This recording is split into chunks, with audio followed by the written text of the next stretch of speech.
yun nga mga kabel, oh. Ayan mga kabel, oh. Pinakawalan na natin yung mga South Warrior natin. Ano ba tong club na to?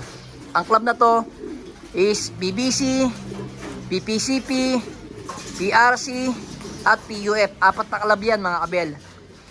So lahat yan mga kabel is 19.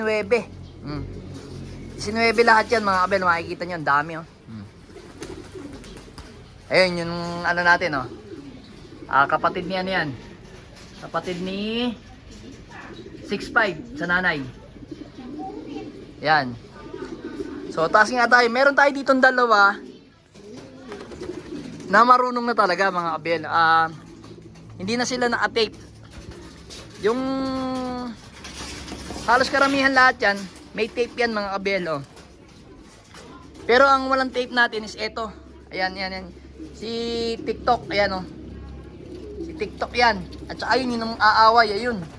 Yung blue bar na white light, ayun. May nalaglag tayong isang ibon. So kailangan natin kuhanin yan. Kunin natin. Nakaligabalbon. Hindi pa tayo nakapaglinis ng ano, mga ipot nila mga kabel. Ito taas ka dyan. So yun, oh. Ayun yung isang off color natin. Yun, meron tayong isang nalipad na pasaway.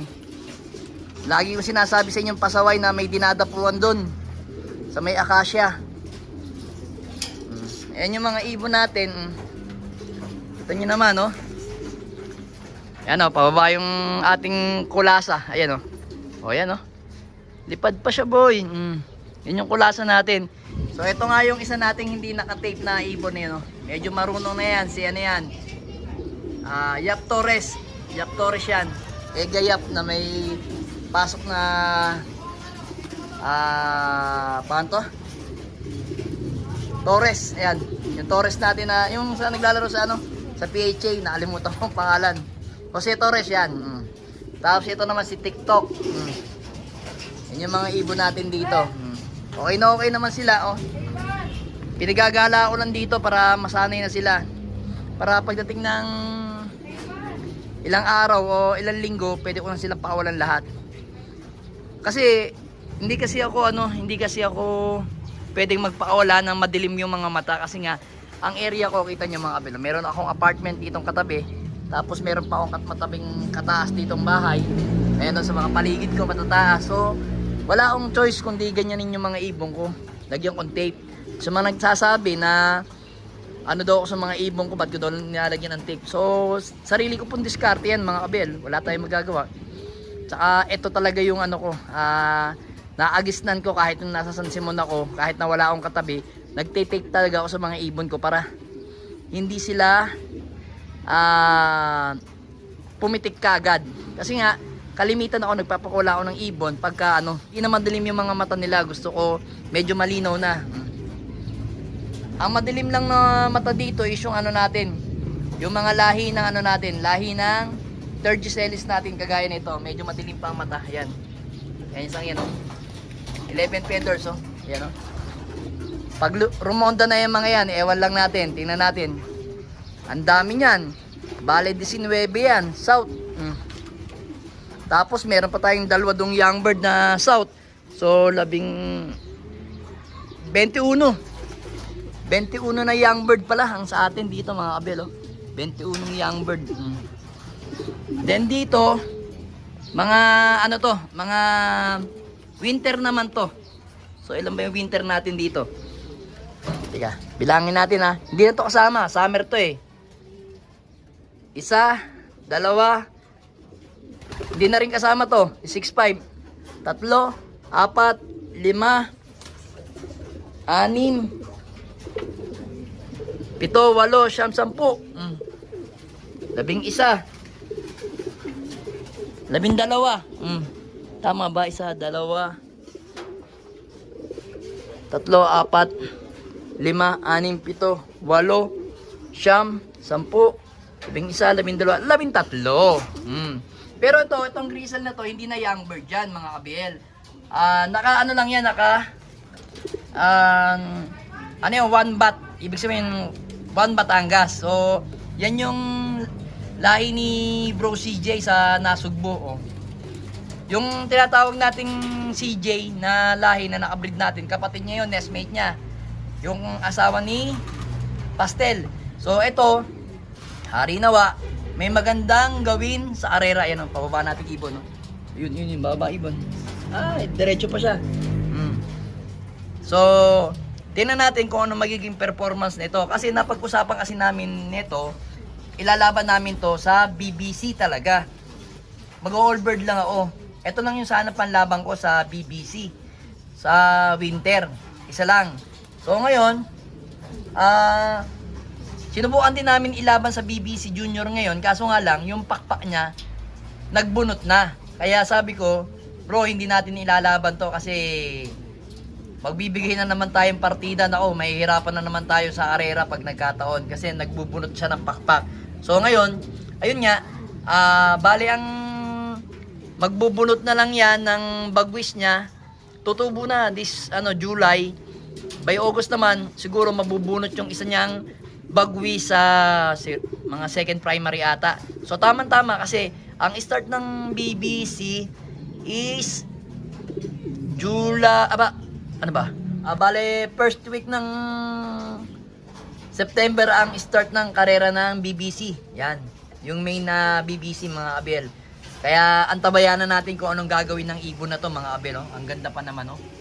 Hen siya. Tingnan natin kung may gagawin to sa arera mga abel. Kaya pinalaban sa atin ni Bro CJ. So yung kapatid nito is ilalaban din sa kalapatid sa Alegre. Ganyan din ang kulay. Tapos yung kapatid niya na parang Tiger Grizzle, ganun din. Ganun na ganun. Kung ano yung binigay sa atin, ganun din yung itsura na ilalaban nila sa Alegre. Kapatid niyan mga abel.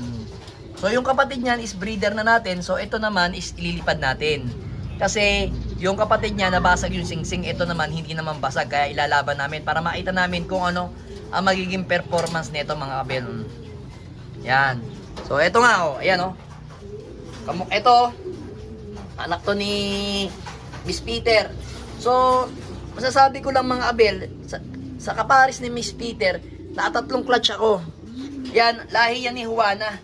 So, pinakamatanda nating Juana is eto. Yan, Juana cross sa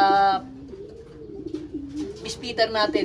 So, ang kapatid nito is eto mga abel. Yan, blue bar, itong blue bar na to. Yan. Yan kapatid niya. So, yung rumoronda nating isang ibon na pasaway, ang kapatid naman nun is eto. Yan. Kapatid niya yan. Tapos sino pa bang kapatid nito? May kapatid to eh. Ito pa isa oh. Yan oh, ito to. Yan ang kapatid. Bali hindi pala. Teka lang. Medyo nalito ako sa mga ibon ko ah. Parang ito. Sino bang kapatid ni Hindi ko na matandaan eh. Parang may nag-fly away ata o tama. Ito nga yung kapatid. Bale ito, solong anak lang to. Yan mga abel. Solong anak. Medyo nalito tayo sa breeding natin. Yan pa isa. Mag-aamukha lang yan oh. Ayun, si Juana. First. Ito second. Ito third. Ito first to eh. Ito. Juana, yan oh. Juana ko sa Miss Peter natin. Bale yung nalipad na isa, hindi ko alam kung ito ang kapatid o ito, mga abel, yan. Hindi ko matandaan eh. Check ko na lang sa natin, sa record natin. Yan ito, ayan, sa Wednesday. Kaarga natin yan sa Babuyan Island. Si 6'5", oh. Kita nyo naman kondisyon. Naka-pick siya ngayon mga abel. So kasi itong week na to, ngayon ko lang siya binigyan ng pares. Ito nga, ayan. Ito yung asawa niya, ayan o yung pairing niya, ayan o. Batang-bata, ayan o. Batang-bata, halos going 4 months old. Ang kapatid niya is ito, ayun o. Ayun, yung isang yun o. Si Pastel, ayan o. Pastel cross pastel. Namamaris na kagad eh. Madaling mamaris ang mga pastel natin mga abel. Ayan. So tingnan natin kung anong gagawin nila mga abel o ni 6'5". Sa paparating na babuyan sa Wednesday, i-update ko kayo mga abel. Tapos, antabayanan natin kung Saturday o Sunday papakawalan sa Babuyan Island yung mga ibon natin. Tapos may special challenge din yun. Entry fee 1,000. So tingnan natin kung makapag-entry tayo. Pero for the meantime, yan na lang muna. Alright. Aray mo!